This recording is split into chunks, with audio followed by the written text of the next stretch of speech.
Well, hello everyone, and welcome to another episode of Iron Panther Presents. Today we shall be discussing The Shy, season 6, episode 7.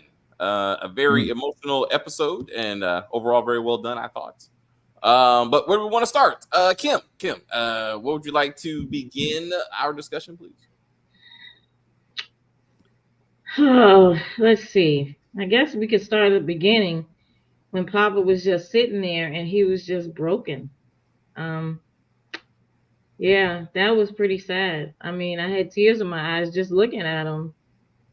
It was really hard, but I loved when Kevin and Jake walked up behind him and just sat there with him. That was a great scene because they asked him, was he okay? What do you need? And all of that stuff, all the stuff that you ask, right? And it was just a great scene to see them all together and supporting Papa like that. It was a beautiful scene. So I mean, I enjoyed this episode. I thought it was extremely emotional. I will say that. Um, but it was a that's the scene that I like the most. And then also too, the scene at the funeral where Papa for a minute had an emotional breakdown, and then right on cue, both Kevin and Jake was right there immediately. They got it. They was like, okay, we got you. Go ahead, say what you got to say. That was beautiful. So that was my two favorite scenes. All right. My Jamani? positives. My positives. On the pod, we're going to start with the positives. We're going to start with Yeah. the positives. Positive, Jamani. Positives. Because we know you, man. Damn it. I'm just saying. Jamani, we shall be discussing the I'm passing. gonna set a clock. I'm gonna We're discussing the passing of Pastor Jackson, and what that meant to Papa and crew. Please. Yeah, I thought that it was very what do you call it? Typical of the person, like somebody losing somebody very close to them. Like they hit all of the hallmarks. I think it was very well done. Um, I found myself talking to the TV a lot in this episode, especially with the whole Kenya scene. I know that Kim talked about um, Jake and Kevin, but like when Kenya came over, I knew that was gonna come. Like he was gonna be resentful towards her because of the last conversation he had with his father. But it seems like she saw it for what it was, and she showed up to the funeral anyway. So I think that they'll be able to move past that, or you know, find some sort of common ground in the future. But yeah, he gave a great eulogy, and yeah, it was just a very well done episode from that aspect of Yes. things. All right, Jamani. From that aspect, we'll like how he had to censor himself. Chris, any thoughts about that part of the show? Okay, yeah, no, I thought that was great. I know a little bit about the actor himself, so it's pretty cool. It's pretty cool that he's finally given a chance to actually kind of do actual serious stuff. I mean, not that they don't give him serious stuff in the show, but this kind of showed his acting prowess a little bit more. You know what I mean? So especially like the eulogy scene, that was like, to me, that kind of that was so freaking legit as far as how he just kind of just broke down out of nowhere. You know what I mean? So I thought all that was good. Him lashing out to both Kenya and Bakari, that was definitely to be expected. You know what I mean? So I absolutely understand it, especially even with especially the Kenya scene, because like that's literally the last time y'all fought. Like the last time you and your father talked to each other, it was in a negative light, and it was talking about Kenya. So the last part you want to see is Kenya. You know what I mean? Because you're thinking like, damn, like the last thought that the idea of the last thought that my father's mind, as far as me, is disappointment, because I'm with this young girl of the daughter of this pastor who I don't even like, who got a kid out of wedlock. You know what I mean? And now all of a sudden here she comes. Nah, like You know what I mean? I completely understand why he just dismissed the hell out of her just like that. You know what I mean? So dude's grieving, and shout out to Kenya for her recognizing that, and that's why she still showed up anyway at the funeral. She understood. So yeah, and like y'all said about Jake and Kevin showing up for him. That's the thing.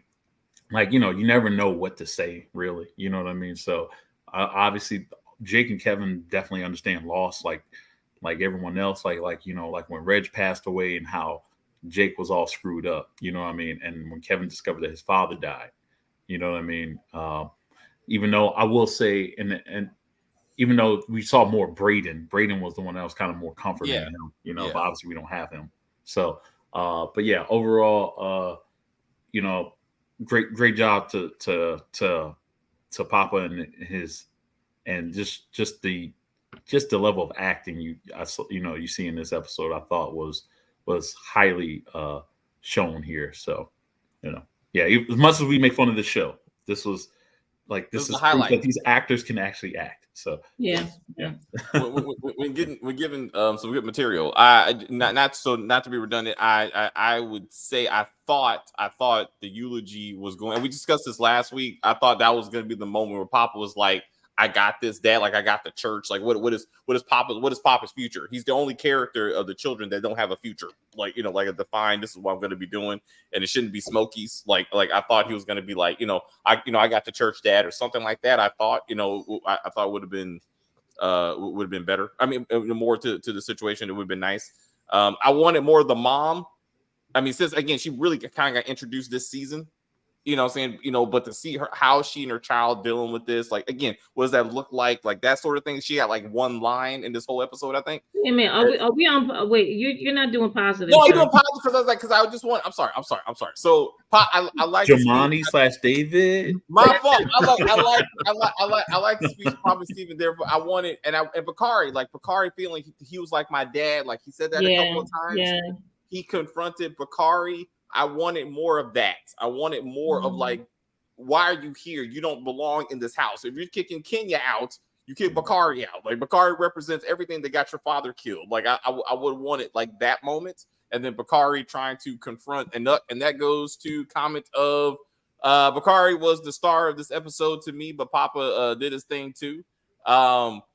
This is what's Papa's episode, though. I mean, of all the episodes, there's been a lot. There was a Kevin episode, I think, quite a few. Like, I think Jake got more spotlight. I think this was the first time Papa was really front and center and alone, right? Like, it was him, and I thought that was awesome, and he really stepped up. But Bakari had some good moments too.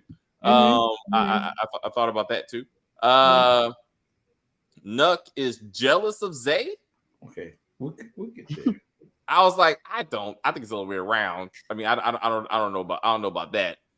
Zay can't even play chess. I mean, if anything, I would say Zay is trying to be like Nook.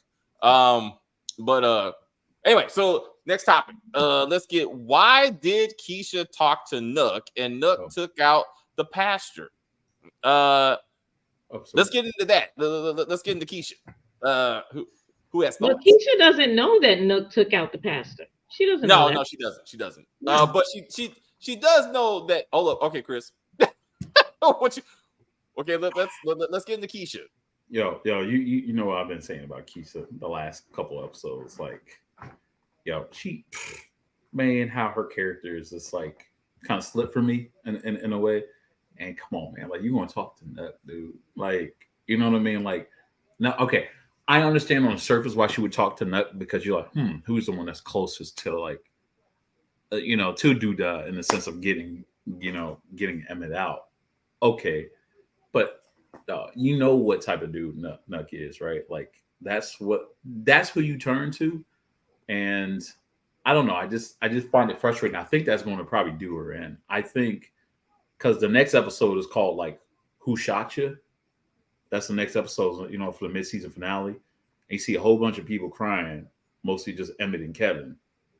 And I feel like either I feel like she's going to get herself kind of over her head, and part of it's because she decided to talk to Nuck. Not to mention when you're playing chess, you heard even Duda say like sometimes you have to sacrifice the queen in order to make the right move. So I was like, oh shit. And then I saw who was the trailer of the people crying. I'm like, bro, don't tell me they ain't gonna take out. I don't. You know what I mean? It's possible. It's possible. Yeah, man. It's just weird. It's just I don't. So I just find what they kind of did with Keisha, with her talking to Nuck was very inappropriate in a way. You know what I mean? Very inappropriate. She was wrong. Keisha broke the first rule. You can't go behind your man's back to ask your old man for help. It reminded me of Soul Food. Maybe it was her getting payback. Was this her getting payback for what Emmett did as far as buying a car for Tiffany? You know what I mean? Like, oh, you want to talk to your ex? Then I'm gonna talk to my ex. I don't know. You know what I mean? I 100% agree with that, but I would say that conversation, if you actually, not her going to him was the wrong thing, but when you actually hear what happened in the conversation, I was like, that conversation was very real. Everything that he said, she had a clap back for, and it basically stopped the cycle of Emmett running up there every episode, because he actually did try to run up there this episode, and he was like, Keisha handled it already. So I was like, thank you. We don't have to see this cycle of 3-4 episodes happen back to back to back to back to back. But everything happens at the damn chop shop. Like, it's like every confrontation happens there. It's feeling like truth for some reason. Everything kind of happens there. But Kim, what do you think of Keisha in general? Like in her story arc. I don't like how they're doing Keisha right now, because in my opinion, and I think we talked about this last week, right? It's not like Keisha doesn't know what she got into with Emmett. She knew everything. She knew before they signed the house, the deed on the house. She knew that Emmett was in deep with Duda, and now all of a sudden you're scared. You should have been scared when Emmett came home with all this money, and then you told, we need a house, we need to move, and then he was like, oh, we're gonna have this whole house that obviously y'all can't afford on your own. You just can't. And you mean to tell me that now you'll be like, I'm scared for my family? Oh my God. What are they doing? This makes no logical sense at all. Like, it really doesn't. No. She knew what was up, and she was down for it. Now all of a sudden, it's dangerous. It's always been dangerous, and you knew that. So Kim, this is why Kim they keep making Keisha just being like, oh, I did not know. Like, oh, I did not know that my mother thought it was hard. My mother thought it was hard on us or whatever, or didn't want me. Like, bro, are you kidding me? A lot of us are accidents, okay? Like, get over it. No, Chris, let me tell you this. And let's get to that part, okay? Yeah. She was talking to her mother with. I was waiting for you, Kim. I was like, I want to hear a mother's perspective on this bullshit, because I was mad. Because let me explain something to you, okay? Like I always say, okay, I am a human being before I am my son's mom, right? Yes. I'm a human, and then I'm a woman, and I'm damaged, right? Mm-hmm. But I love them, and I raised them the best way that I knew how. Kids do not come out with an instruction manual. This is what you do for this kid. That's what you do for this kid, and you have to give this one this much love, and that. None of that is realistic, right? Right. As you get older, you have to take responsibility as an adult that some of the things that have happened to you are because of you, not just how we raised you. Some of it is just who you are and decisions that you made on your own, whether you're a little kid, a teenager, or whatever, right? A parent is there to love you, pick you up, encourage you. But at the same time, her mom was also dealing with her own demons. She wasn't sure of her own sexuality. She didn't want to get married. The pressure that parents put on their children as far as this whole marriage thing and having kids, her mom did that to her, right? A lot of moms do that. My mom raised me to cook and clean and do all these different things. Now, don't get me wrong. It wasn't a bad thing, but at the same time, you're raising me to be someone's wife, right? And I could be so much more than that. How do you know I want to be that? You know what I mean? And then parents put that pressure on us to be like, if you're not going to go to college, or you got to marry a good man. Make sure you marry a good man and have kids. Some people don't want kids. I mean, quiet as it's kept, not everybody should be a parent. And so why is that? Why is it that society is like, at a certain age, you should have kids by now? That's wrong. And so I think that that's what Nina was going through when she got married to a man that she didn't want to marry. Then they got a divorce, and then she felt obligated to take care of these kids that she didn't want in the first place. And that's the problem. When people get married and then they have these kids, if you know you didn't want to have kids, don't have them, because then you end up with children that you don't really love as much as you should.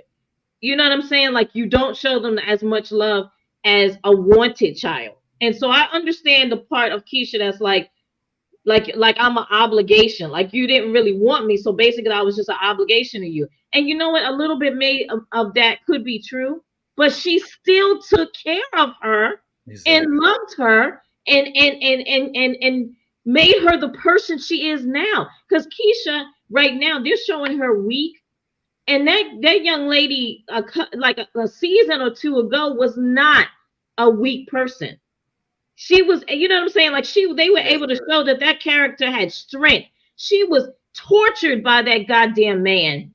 And then she still picked herself up and was able to have a baby from her grape. Exactly. The guy who raped her. Don't forget, she was about to give up her baby. Yes. She didn't want to go through that obligation. Yes, exactly. But exactly. But that's where I feel as though, like, they messed up in that scene, was after they say everything, and then she says to the therapist, so what does all this mean? And she's like, well, maybe we just need to sit and just think about it. I'm like, no, it's basically about, what about how this is making you feel right now? You're here because you're feeling claustrophobic, or you're feeling as though things are being revisited, because she talked about how whatever happened with her father, making all the decisions and stuff. So it's basically about her feeling like she's turning into her mother. I'm like, she has these other kids from Emmett that she's like, I didn't necessarily sign up or know what I was signing up for with this. I have a kid that I wasn't in love with the father for, so that kid feels like an obligation. All of this stuff feels like more of an obligation to her, so she's turning into her mother. And then it more is resounding of the other episode when she went over to the parents' house, and it was like, yeah, I just said the same thing to Emmett or whatever, and I'm turning into my mother. So it's just more or less a matter of her being okay or not being okay with her, so to say, turning into her mother or whatever. She's just gonna have to get over it, okay? Because me and my sisters go through the same thing all the time. Some things we say, like, I've said a ton of stuff that my parents said to me, to my kids, right? I've said them to my nieces, I've said them to my nephew. My sisters do the same thing. It's just that's who raised you. So a lot of what they said and who they are is in you. They put that in you, right? But it doesn't make it a bad thing. If Keisha doesn't want these obligations, she had the right to say, I want to abort this baby. Nina asked her, do you want to keep the baby? Yes. Nina was giving her out. She was like, I'll be there for you. If you don't want to have this baby, it's fine, right? But no, Keisha was like, I want the baby, right? And now you're going to act like this baby's an obligation. Emmett, when you were banging Emmett as a teenager, you knew he had 1 million kids. And now all of a sudden, you feel that you're being obligated to take care of someone else's kids. When you moved in with Emmett, in the first house, what, you thought the kids was magically going to disappear? Like Emmett was going to have his kids over? This is a ridiculous storyline for Keisha. It's very annoying, but I will say it was emotional, right? I did have tears in my eyes when I was watching that whole therapist scene. It was a good scene, but at the end of the day, like I said, Keisha's grown. The decisions that she's made right now are her decisions. Whether they mimic her mom's decisions or not, they are her decisions. She could at any point pick up her son and drive away from Emmett's house, and she won't be obligated to those kids anymore or to Emmett, and she can, you know what I'm saying? Yeah. She doesn't have to do this, right? And the same thing with her child. If she doesn't want that child, there is always a church or a police station, or how about you just go to the system yourself and say, I want him to be put up for adoption. That's simple. You can do that. So what you said, I don't know why the therapist did not come at her like that. I thought that therapist was kind of useless, in my opinion. I thought they would have had a better point to hit up Vic and be like, yo, I know y'all got a men's group going or whatever, but can we make this shit co-ed? Like, I know y'all started with men's and y'all put kids in that joint. How about y'all put some women in there? You know, put down your He-Man Woman Haters Club sign and put us in there. They would have probably got more out of it with the whole men's group, right? Than what they got out of this. Because I thought a little bit opposite, Kim. I thought it was kind of dumb. I thought that scene was stupid because for once I'm actually kind of defending Nina. I can't believe I'm saying this as much as I keep talking shit about Nina, right? Like, yo, she was speaking her truth or whatever, and the therapist was like, yo, can you help me out here? And the therapist was like, no, she has the right to. I'm like, yo, you a horrible therapist. You getting paid for this? You get what? Like, how much they paid you? You must be one of those free therapists or whatever. You know what I mean? Like, you know, it's just. But it's true, Chris. Nina telling her truth. When someone says to you in therapy, tell me your truth, and you tell the truth, how do you sit there and now point fingers at her like, oh my God, she really told the truth? You asked her to tell the truth, and she told the truth. That's what Keisha wanted to hear, right? That's what she said to her. But once she heard it, she was like, oh my God, I was an obligation to you. That's not even what Nina said. She did not say that.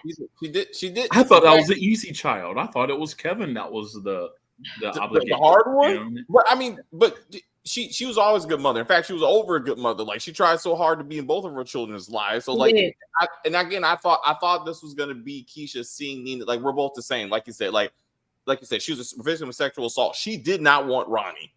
And so I understand that somehow it's not like that, but you still make something out of nothing, right? When things go bad. And I thought that, and I really thought they were going to get into Keisha's dating history, because Keisha, as we've all know, has a terrible track record. Yeah. I mean, with the track coach. The track coach, you got Emmett with 3 kids, you got the older track coach, you got Nuck, the criminal sex trafficker, fucking murderer. And I'm like, this doesn't, like, we don't get into, let's talk about you and how you make these decisions. Like, did your mom make any men like this? No, she didn't. So, like, I mean, how did we get there with you? Like, that's what I thought was going to happen. Keisha, she saw Nina's side because of what she had with Ronnie. And I'm like, that just did not, like, happen. Yeah. Like, and like you said, the therapist should have came to Nina's rescue. Nina went to therapy with Keisha, and Keisha realized that Nina never wanted her or to get married. And again, that's just decisions, right? She's just saying it was a society issue, but it never stopped her love for her children, ever. I was gonna say, ever. So you telling me when you found out when you got much older, and then all of a sudden your mother started dating women, or whatever? Not once did you ever have a discussion or just curious to ask the question, like, yo, were you always gay, or did you just all of a sudden become gay? None of these questions were never had. You know, I know I would have been curious if my own parents did that. That's a conversation. That's the conversation. Yeah, because I have a whole ass father over here, and then all of a sudden you're now dating women. You know what I mean? Which isn't a problem, but like, but now you're so confused that, oh, you never wanted to be married to my dad, and I was an obligation or whatever because of what my grandmother said to you. Like, what? You know what I mean? I mean, like, it sounded more legit when Kate said her piece about having a black son. I think it's a matter of it sounded more legit than this.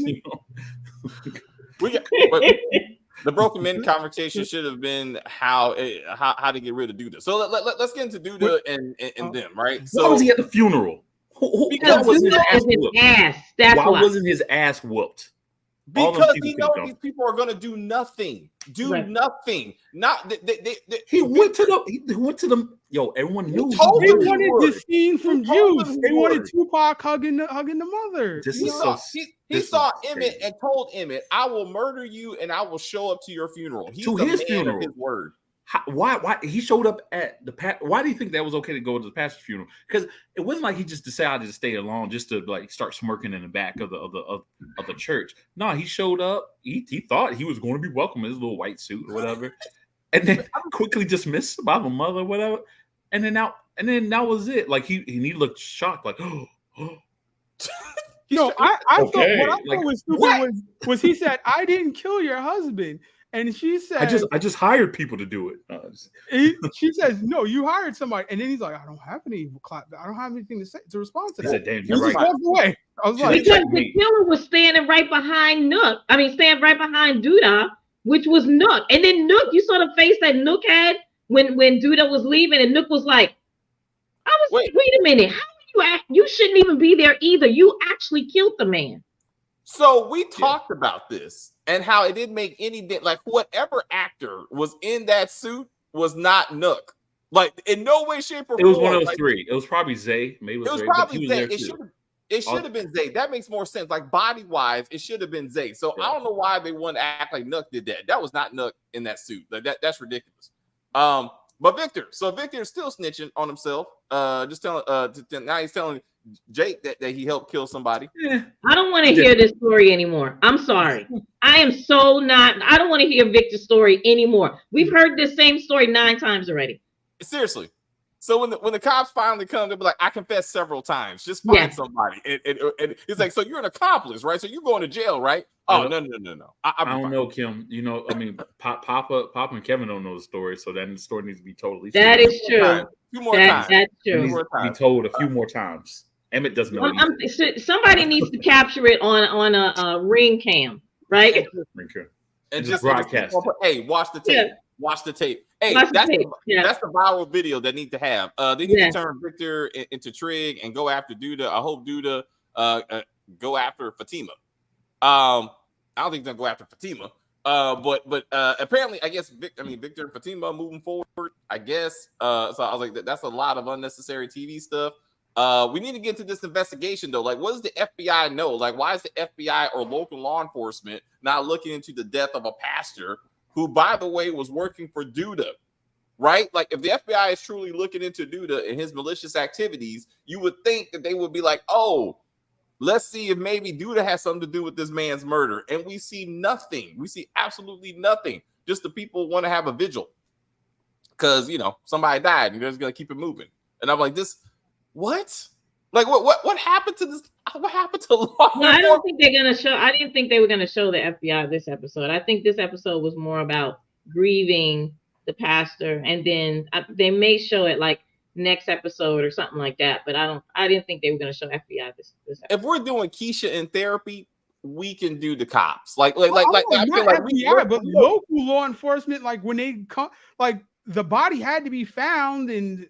Yes. Yeah, because they didn't show the coroner. They didn't show anything. No police came. That's what I'm saying. Like, we don't need. You're right. We need the investigation. We need. Hey, and then they talk to the witnesses. They talk to the surviving family. Is there anyone that will want to hurt your husband? Is there anyone that want to hurt your dad? This is basic shit. But then, David, you can't do that because then if you do that, then that means the next few episodes we're forced to see the cops actually trying to get Duda. But we can't show anything like that because there got to be some hood shit. The hood got to take care of Duda. Excuse me. So we can't have the investigation because if the investigation happens and we're watching the show, that would make more sense as far as having cops trying to take down Duda. And that's not where they want to happen typical with the show. First season, what happened with Coogie was nobody knew nothing, nobody said anything, and it just everybody was closed mouth. But Jamani, they got rid of all those cops so fast. Ask questions. They got rid of all those cops though. Yeah. Yeah, like the main dude, the white. I forgot the white dude's name. What? Like, damn, gone. It doesn't matter. Gone. Yeah, gone. It wasn't like he wasn't even fired. Well, I guess he was fired technically, but he wasn't even did anything on set to get him fired. He was just like, the Brady thing is gone, and let's act like cops don't exist anymore. You know what I mean? Once Ronnie was released from prison, they all disappeared. Yeah, and it doesn't make any sense on how they're setting this thing up. So. Yeah. If you got so by now, as we talked about this, we said by now, fucking Nook should have told Duda that Rob is looking into the death of Q, The streets should have told Duda that Victor has been talked to a couple of times and therefore could be snitching. And therefore, this is what we need to get into. Like whether or not Victor's going to be alive anytime soon. But like, we're not getting into that when it comes to this stuff. And I'm wondering why. You know, like, because that's how we push the story forward. What we don't need is Empire. Like, if I see Gemma Suge Knight again in the studio, like, she reminded me of Cookie Lion. That's who she was. She was Cookie Lion. Turn off music. One of her artists. No, wait a minute. What about the hair flick? I was like, she's gonna break her neck in a minute. I was like, you're doing too much. You're doing too much. Like, this is not realistic. We always like, this is not happening. No, this is a love. This is a 90210 love triangle. Because Jake is like, yo, she just alright, just like Maisha said last episode, and it's like, yeah, it's like anything I can hear on the radio. You need to focus on Maisha. Oh, well, what you think she's trying to get with me? Or what? I'm keeping it strictly professional. But yet I'm showing up late for my OG client, messing around with somebody who she's more further along than you. So I can't tell.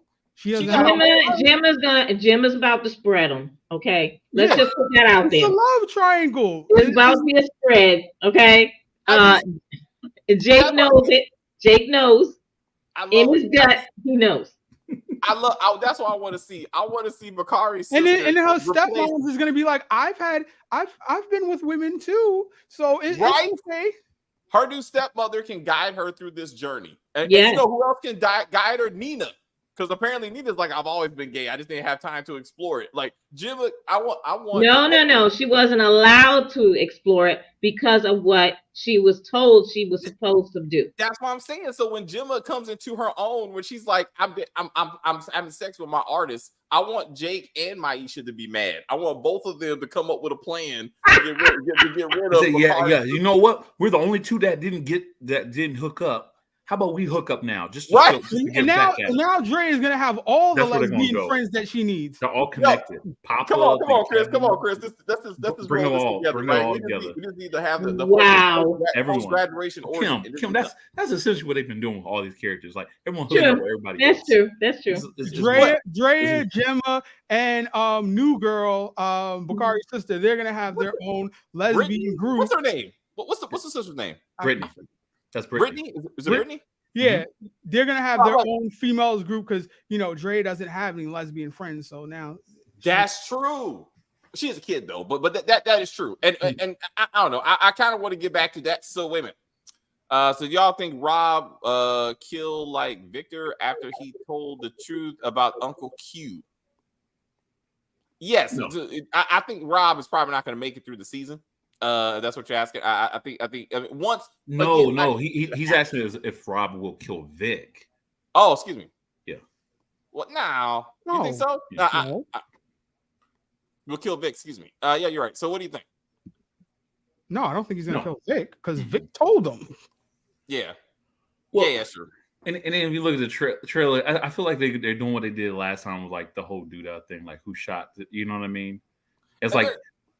It looked like that. You saw the thing with Darnell or whatnot. It's another. Oh my god! Darnell might actually die. Actually, to be honest with you, but especially looking at that trailer. But it's like everyone's like got a gripe. Papa got a gripe. Rob got a gripe. Emmett. Like they show all these people in the trailer, and then all of a sudden you see a car roll up on Duda, and then I'm just like, oh shit, they're doing it again. Not again. And it's called Who Shot You? So I'm just like.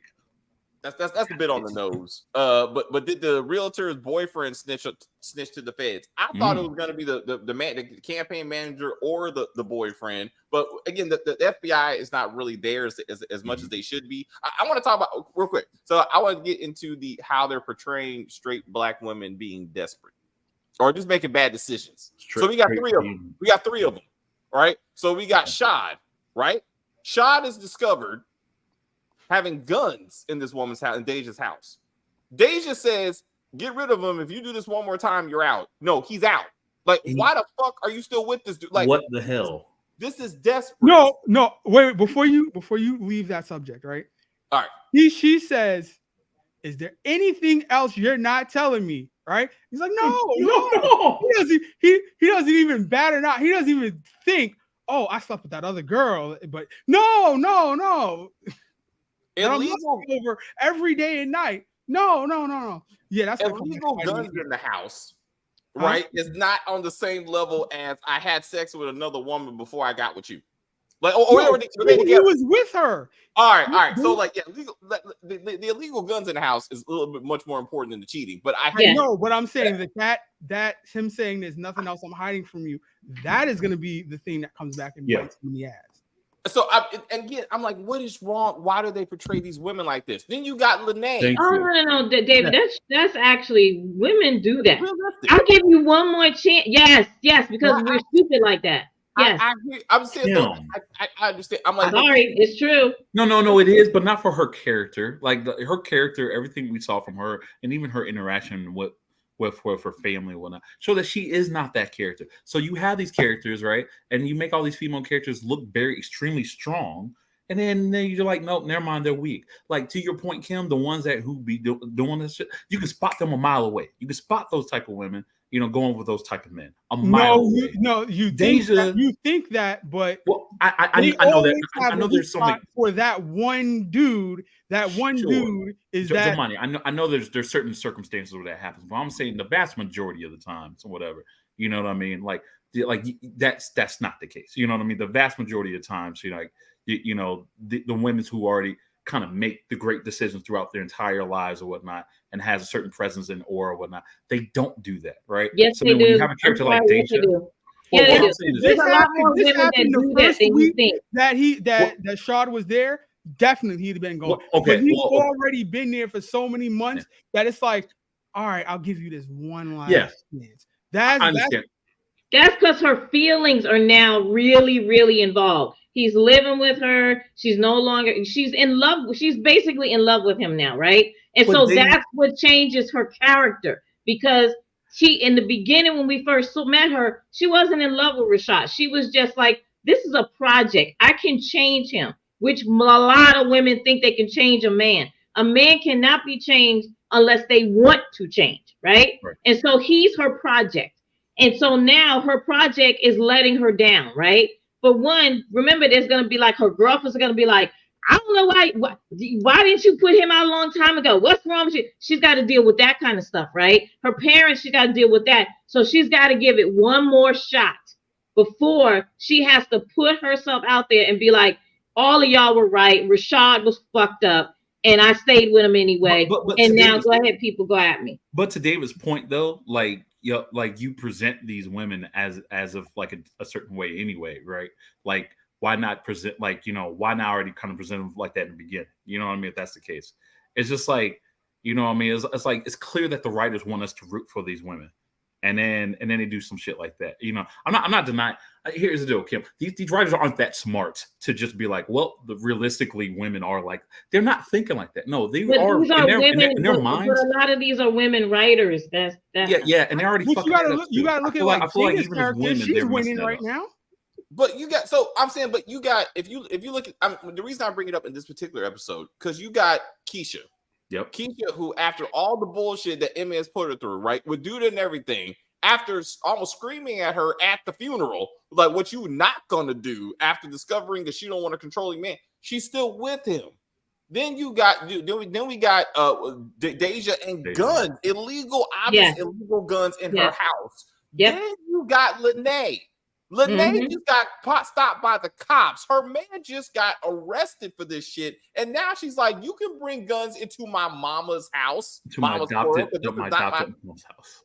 I'm like, I'm like, what in the fuck? Like, you got three women back to back in this episode who are like, "I'm just gonna do stupid shit for my man, just cause I don't know any better. I'm in love." I'm like, this doesn't make any kind of damn sense. Yeah. None of these women have made good decisions in this entire series. Tell me a woman that's made a good decision when it comes to a man. Exactly, Kim. That's the only point I was trying to make, Kim. Is it'd be one thing if like one or two of them fell off, but you make every single one of them fall All off, of them. right? All of No, them. that's what I was saying. problem. Jada's back with the guy who was fucking up for decades, Yes. and nothing is going wrong with them. They're living in bliss. Tiffany with her bullshit. Tiffany, like another one. Like it's like all of them. The only exception I can think of is Dre, but I think Dre's going to fuck that up too. I think Dre's the only one that hasn't done that, but I think Dre's going to screw that up too as well. You know what I mean? Everything, but she a lesbian. But I'm saying, so I'm saying it's a straight relationship. Well, I'm just saying she's even gonna mess. I think she's still gonna mess up because she's gonna with the ex, with the ex-fiance. So, right? so y'all not gonna give any credit to the whole Jada Darnell situation? No, absolutely not. No. Fatima's not gonna fuck up. But Fatima's a woman on the show too. Kim, we don't know much about Fatima for us to know if she fucked up or not. Also, Fatima is with a man. Wait a minute. Fatima stuck by Victor when Victor told her that he was an accomplice to a murder.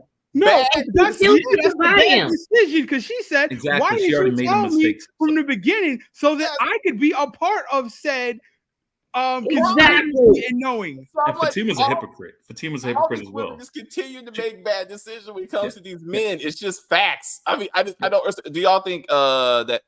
Y'all think maybe Maisha's the only one, maybe. That's Gemma's another one. Gemma made horrible decisions. You know, how you gonna go from Kevin to Jake? I'm still wondering that. Yeah, Jim is by far the best example of how they do. It's like all about going to school, and it's like I want to go to college now. So like, the murder of Papa was a bit over the top. Like it was like we kind of made fun of it a little bit actually last week. Like it's sad that he died, but how he died was kind of like a bit much. While reading the Bible. Yeah, I was like again. We thought I thought it should have been like a carjacking or something something that looked realistic. You know, like so it wasn't obvious that someone broke in his house and murdered him, which is obviously means Duda, like in that sense, or somebody Duda works with. I believe that Rashad will take out Duda to save Bakari. No, especially after seeing how Rashad came up to Bakari in this episode. I don't think so. Again, I thought which I really thought it was going to be Bakari taking out Duda, but I just don't want to do that again. I don't want to do, as we talk about, we don't want to do who shot Duda again, because even though this is set up better, much better.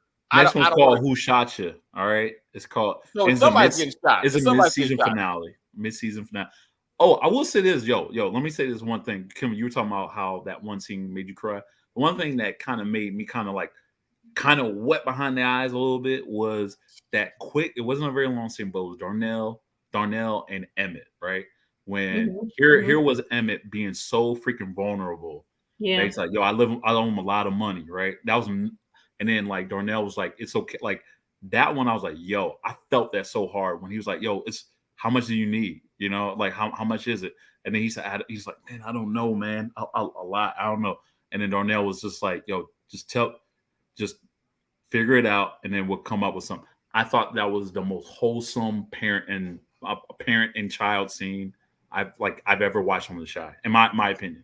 Just wasn't very long. Yeah, no, that was a good scene because to me it's showing that Darnell was a horrible parent when Emmett really needed a parent. Right. But you can turn it around. That's what he's trying to be there for him now. Even though he's a grown man now, I don't care who you are. That's his little boy. You still need your dad. Like you still need your mom. You still need your dad, right? So I think that I thought that was a good scene too. I was wet behind the eyes too on that one because now I don't know if Darnell would do that with his other kids who we have not seen in like almost 2 or 3 seasons. Those have been written off the show. And there's no kids.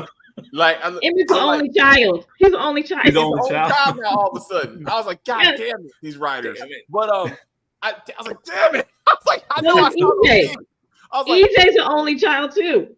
Oh, right. Stop it. Yeah. Stop it. I get mad. I'm like, Emmett could use his other brothers and sisters to babysit his kids to give Keisha a break sometimes, but you know they wrote those kids off. I like to see we talked about this throughout the season that they made it a conscious effort to make sure that it's Darnell who's there for Emmett. and not Jada like all the other seasons. Like they're putting father and son together when it used to be mom and son together for everything. I mean, anytime. But I think that's telling. Don't you think that's telling? Like I don't think Darnell has long in this shy world. No. I think that too, but I think it's also, to be honest with you, I think because both him and his father are the same. Darnell, like they both were into some horrible fuckboy shit, whatever. Yeah. So, game of recognized game. You know, it to me the interaction between him and Darnell seemed more realistic, I should say. Than I mean, the stuff with Jada was good too. I don't think it was, not putting anything against Jada's and Emmett scenes, but when I see the stuff with Darnell and Emmett, it is like the stuff that Darnell says is some grown man shit that I should have told you years ago if I didn't get the chance to. Yeah. So now I'm telling you now. And to me, I think those are when you're already grown up, right? Because that's the thing. When you're grown up, like, you know, you remember stuff that your mother told you when you were young and whatnot. But for a lot of men, a lot of boys who turn into men and whatnot, at that point, it's their fathers who's really supposed to be like really in their head, especially if they're doing something that they're not supposed to do. Because at that point, they think their mom's just nagging, you know. But you got this other grown man, your father, in your face or whatever. That's when it comes. I feel like for the show, it became more down to earth, and I should say, you know what I mean, for Emmett's character. And I feel like for the first time, we're starting to see Emmett to kind of take this seriously. Like even when Keisha threatened to leave, she's like, don't leave. I don't know what I'd do without you or whatever. I actually believe that. I could be wrong. You know how crazy Emmett be every season. He be messing up every season. So I could be wrong, but it seems like for the first time, Emmett is kind of turning a leaf. Am I saying that too soon? I don't know. I think so. I think these writers act like when he gets a new woman next season, that's when he'll really learn what it means. Dan, don't say that. They're going to introduce a new character. They're going to introduce Kelly Rowland. He's going to go crazy like Kelly. He's going to be like, girl, is this what communication means? He's like, Keisha, you taught me what communication means. Bro, you were married with a fucking 3-4 kids. Like, what are you doing right now? You guys ready to talk about Papa talking to Kenya? We kind of went through that. Like, you know, he was grieving. He was mad. He kind of pushed away. I didn't even notice that she came to the funeral, which that's great because I was like, please don't. Yeah, she did. But I knew she was going to come because she knew that what Papa was saying to her wasn't he wasn't really angry at her. And she knew that he's grieving. Right. And so if she wouldn't have come, I would have been like, you know what? She's on some bullshit, because that's when you should be there for him, is when he's grieving. Even when he says, leave me alone, the way he was rude to her, that's when you sit next to him and you hold his hand. Yeah. That's what you do, you know? But she didn't do that. She left, gave him a moment to chill, get himself together, and then she showed up at his dad's funeral, which is where she should have been. Yeah, she knows that's not like him either. She knows that's it's not who Papa is, but he has every right to grieve. And sometimes grieving, you're angry. You're just like with Bakari. I thought that scene with him and Bakari standing by the casket. The casket. Oh my God, I was done. The tears was just. I was like, you know what? At the end of the day, that Pastor Jackson made an imprint on Bakari. Mm-hmm. He did, and you see it and you feel it. And that actor, he deserves anything and everything that's coming at him in the future, because he did a both of them did a phenomenal job.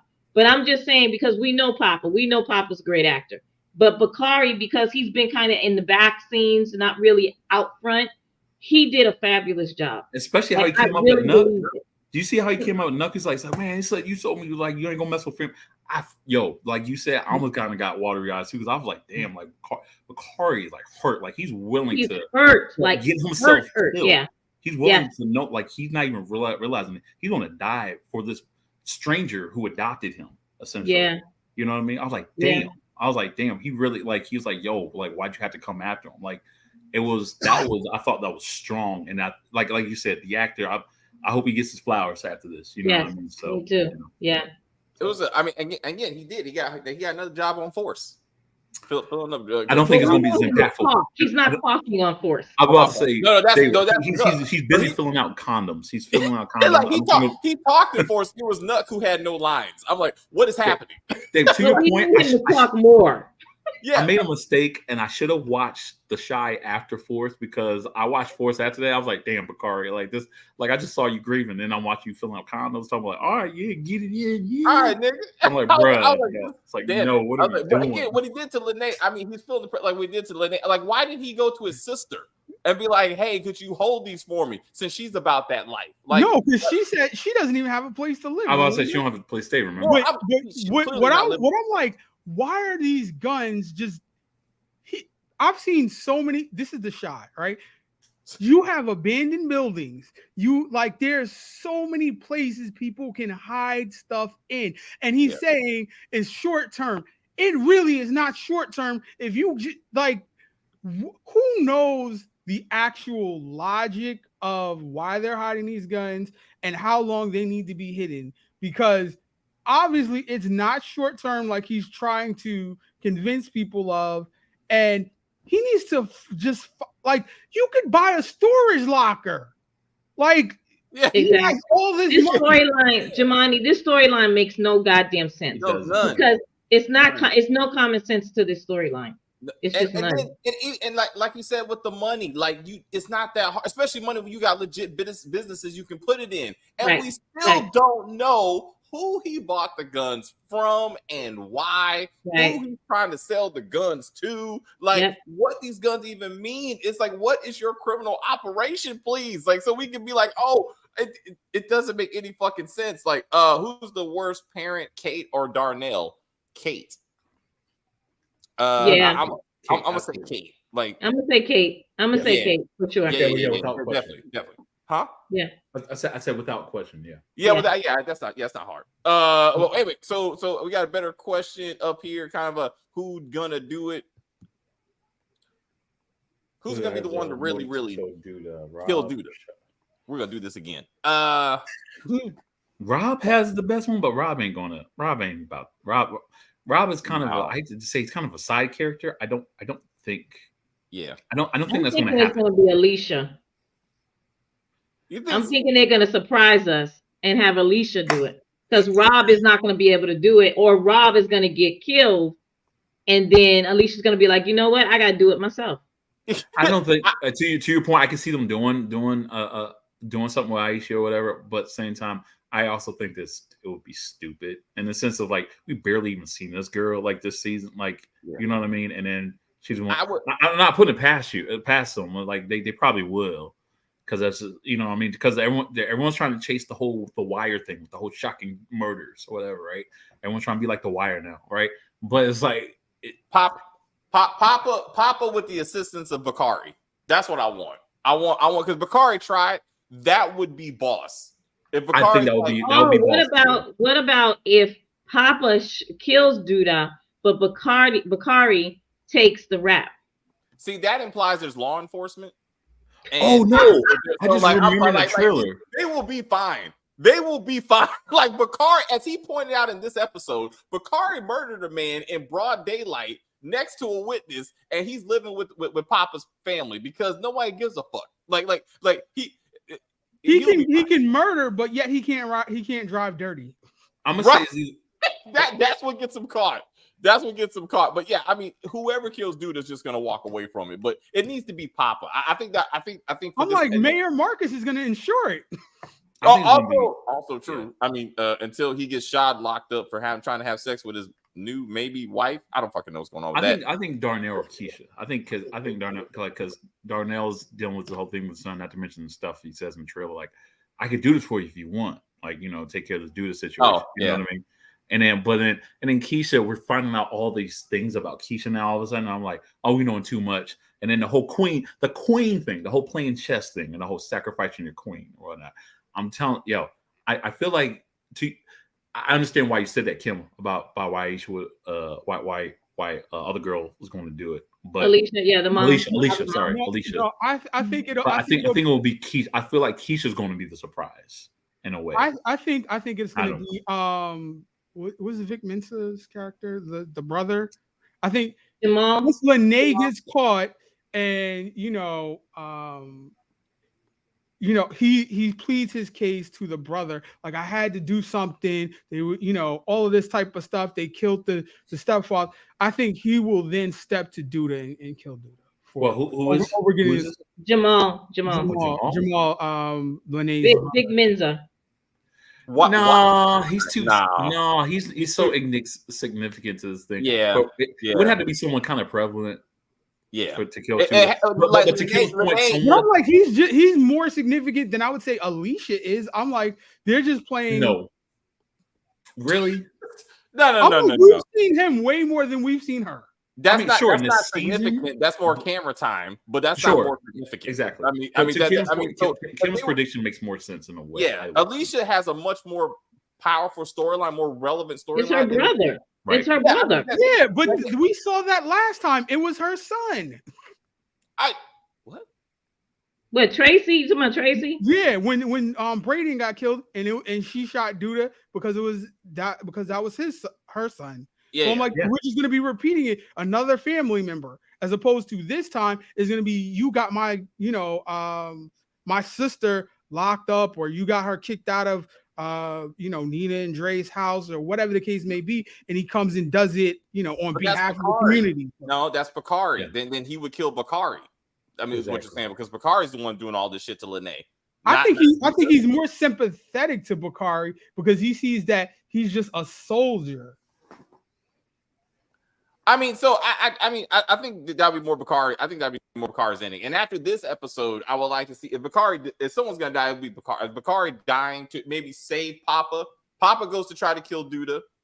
Bakari's like, no, I think Papa's not gonna do it because I think he's too ordained now. He's like, I think maybe if it was right after his father died, but now after we've seen him do the eulogy, I don't see him now backsliding into rage now. Well, no, because there's stages of grief, right? Yeah. So he's gone through the funeral. So after that, he's going to be angry. And the anger could cause Papa to go and want to kill Duda. And then Bakari is going to step in. And unfortunately, it may be that Bakari is the one who gets shot. Yeah. You know what I'm saying? By Nuck or Nate, probably maybe. By Nuck or Zay or whatever his name is. Yeah. Yeah. Well, I'm saying Nuck would be probably better than Zay because I think that would be more meaningful. So this had this in action right now. I think. Yeah. I would say that again. Oh, you mean if Nuck is the shooter? Yeah. Well, he's gonna have to die I too. think Bianca will kill Duda for Alicia because she owes her a favor, and then Alicia will become the new Duda. I don't know if Lynn Whitfield wants to stay around that long. Yeah, I don't think that. Yeah. And we don't. That's a good idea, though. That's a good idea, but I don't think that'll happen. And you don't see her in the quote criminal life. It just seems like she's adjacent, like he funded her lifestyle, and now she does some random shit that we don't even know. But I don't see her actually moving weights or whatever Duda does besides chop cars. So I don't know. And then why is he chopping cars? I don't know. Wait a minute. Bianca still has the favor. I believe that Alicia will kill Duda. They're serious about this unalive thing. Sunday may it's a serious thing. It's a serious thing. I gotta because of money reasons. Yeah. I get you, man. This channel is not monetized, so I don't give a damn. Well, but I guess the point is some people forget. Like this guy, DeMarcus is probably like comments on other people's and whatnot. So it's probably a force of habit. No, it's not just demonetized. They will you'll get shadow banned, so it won't show up in other people's feeds. Yeah. Well. Oh man, I got work. I love how we all teaching David. Say, David, we'll walk you through your own channel now. All right, come with us, son. Come with us, son. Come on. I was like, David, you should. I'm just no, David. We need a meeting to tell you all the rules for your channel. I shouldn't be doing. Yo, Dave. Yo, no, seriously, David. Yo, if you try to get paid, one day I know. Like when I retire, we can use unalive and self delete. We could just start. When I retire and this is the only thing that I do, I'll be like, okay, guys, I need to start making that change. Man, when you retire, YouTube is going to be turned into something else. Something else. Wait.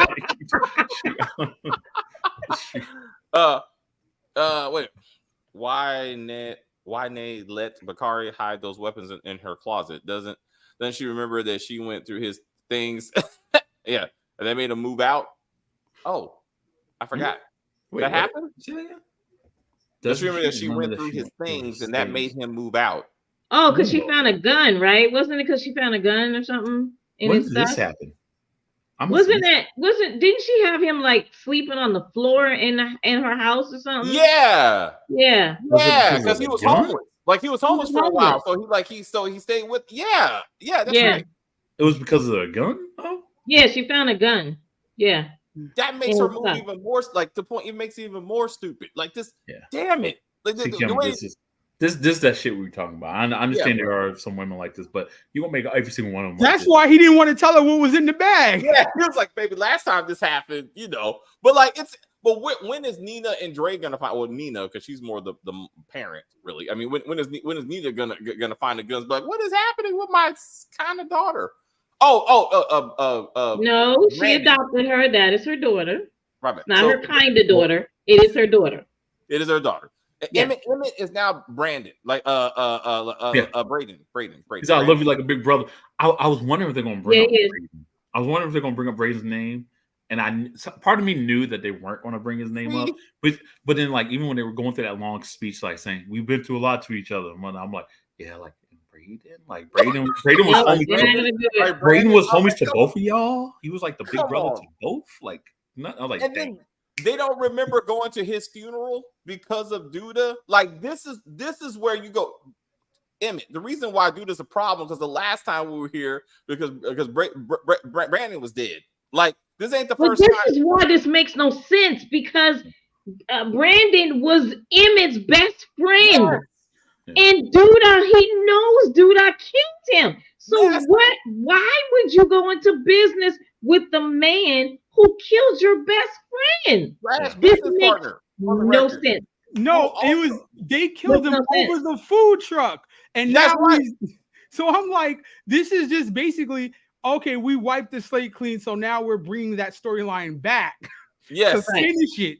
Yes. Except this time, no credible law enforcement investigation. Okay, we gotta get to this silly Tubi movie. All right, Jemani. Anything else? I'm like, I think that Emmett should have been there for his coworker. I mean, not our employee, I should say, Papa or whatever, at the funeral instead of. Yeah, I'm gonna use this moment to confront Keisha about hollering at Nook. Like, I just wrong time place. I was like, I don't know, and I thought if he's playing big bro to them, I'm like, why was he not doing it in that moment? Like, his priorities are just all off, and like it's not even consistent in the episode for him to be there for Papa in that moment or whatever. Like, I don't. I'm like, is he just there? Is he just there for Kevin? He was there. But I see Jemani's point. Like they spend a lot of time on Emmett being there for Kevin, who's just packing up his place and moving on with his life. But he's not there for a man who just lost his brother, his dad. Like, and I'm like, that's his what do you call it? I forgot his position as assistant manager. That's his assistant manager. Yeah, he runs Smokies because I would have liked to see a scene more or less with Emmett and Papa because that makes more sense. Yeah. For the gravity of this episode, it should have been that. It should have been. I mean, I know instead of again, Kevin's all right. He's going to be all right. So like, it's Papa that needs that kind of attention. Yeah, you're right, Jemani. I agree with that. Yeah. Yeah. That's pretty much it for that. And as far as Lene goes, I'm like, that was just a dumb move. I'm like, it's good. That's gonna blow up next episode. I can't see that lasting a whole bunch of episodes later on in the season or something. That's gonna blow up immediately. Like next day, mom is gonna be cleaning the room and everything is exposed. Like it was just why I don't know. Like this is just bad writing all around. And I'm like, can we please unalive Vic and if him and Fatima are supposed to have a kid or, want to start a quote unquote family, why the hell don't they just adopt Bakari? He's right. Quote unquote an orphan again, so to say now or whatever. Like, he does have a mama. Well, I mean, because they want to have like a little one so that they can mold that child. Like everybody wants a little one. Even though the older ones are the ones who really need someone. Most people want a younger child so that they can mold them. Yeah. But we were gonna get to this too, Jemani. So I gotta go. Thank you. Until tomorrow. All right. Kim, what you got? Nah, I really don't have anything. I feel like Darnell, it could be Darnell who gets a bullet. It could be Bakari who gets a bullet. I mean, seriously, right? It could be Rob who gets a bullet. So many people that could get a bullet. So I'm hoping it's not Jada because we barely saw Jada this season. So like accidentally she jumps in front of her husband. Yeah, exactly. So I'm hoping it's not. I don't know. I enjoyed seeing Kevin again, and like I told you, I knew that character was going to definitely leave. I know that everybody thinks he's not going to leave, but I think he's actually leaving. But anyway, I don't want to see. I don't want to hear Keisha anymore. I'm so sorry. I love that actress. She's beautiful to look at, but the way that they're making her character is just annoying to my soul. I just can't with her. So she's playing the victim, and I hate when women play the victim when they went into it with their eyes completely wide open. It never at any moment did Emmett lie to her. You know what I'm saying? She knew what was going on, right? So this is what's just driving me crazy. But it's entertaining. We'll see what happens next episode. So. Thank you, Kim. No problem. See you for the Tubi movie. All right, Chris. Anything else? What you got? Yeah. So with next week being the mid-season finale, obviously something big is going to happen. And with it calling Who Shot You, I think clearly we're going to see a body drop, if not two. You know what I mean? So, I feel with that line, I keep thinking about that line about the whole sacrificing your queen. Like, yeah, you know what I mean? Like, and I keep thinking about like, yo, Keisha's going to catch them strays. You know what I mean? Keisha, and I think actually probably Darnell as well. So, you know what I mean? Like I said, it showed, Kevin and Emmett was bawling their eyes out in the trailer for the next episode. And you know what I mean? And they wouldn't be doing that off of no like Vic or something. You know what I mean? So I don't, you know what I mean? So I'm just saying, but yeah. But generally speaking, I thought the episode was rather good itself. Like I said in the beginning, we always talk about how the show does pretty bad as far as like certain storylines and whatnot. And this episode doesn't necessarily exempt that, you know what I mean? Because there's a lot of still craziness, like as we talk about the whole therapist thing.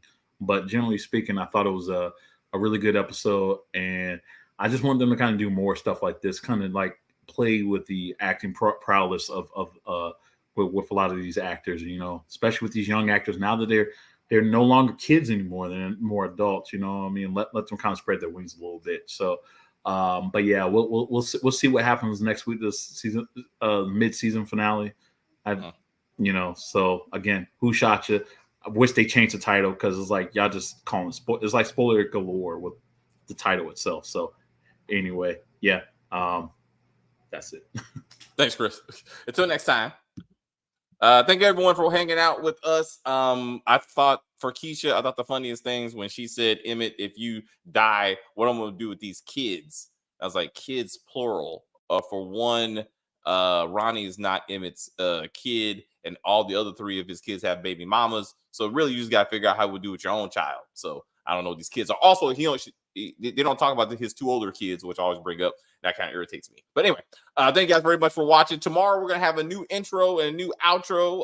Jamani came up with a great soundtrack, so I'm going to try to put that together and put it into our video so you can hear something new. So tomorrow, so look forward to that. And Kim and I and Stacey, hopefully, will be doing a Tubi movie. You'll see. You'll see. It's something. It was something we watched. But anyway, see you.